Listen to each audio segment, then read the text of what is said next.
নমস্কাৰ। আজি মই তোমালোকক চতুৰ্ভুজৰ পৰিসীমা নিৰ্ণয় কৰা ধাৰণাটো বুজাই দিম। চাবা, চতুৰ্ভুজৰ চাৰিওটা বাহুৰ মাপৰ সমষ্টিয়ে চতুৰ্ভুজৰ পৰিসীমা। চাবা, এই ছবিটো চোৱা, এ বি চি ডি এটা চতুৰ্ভুজ।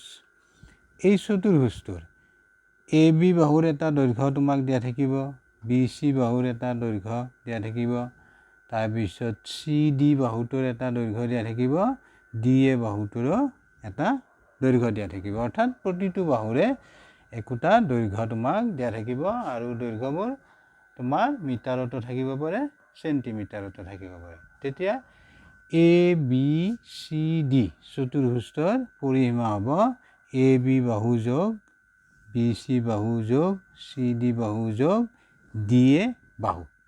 অৰ্থাৎ এই বাহুকেইটাৰ দৈৰ্ঘ্য চাৰিটা তুমি যোগ কৰিলে চতুৰ্ভুজৰ পৰিসীমা পাবা। এইটো হ'ব আমাৰ সূত্ৰ, চতুৰ্ভুজৰ পৰিসীমা উলিওৱা সূত্ৰ। চাবা, যেনে এ বি চি ডি চতুৰ্ভুজৰ পৰিসীমা সমান এ বি বাহু যোগ বি চি বাহু যোগ চি ডি বাহু যোগ ডি এ বাহু।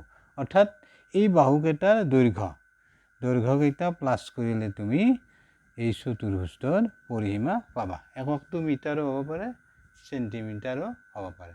গতিকে তোমালোকে এনেকৈ সূত্ৰটো মনত ৰাখিবা। Thank you, bye by.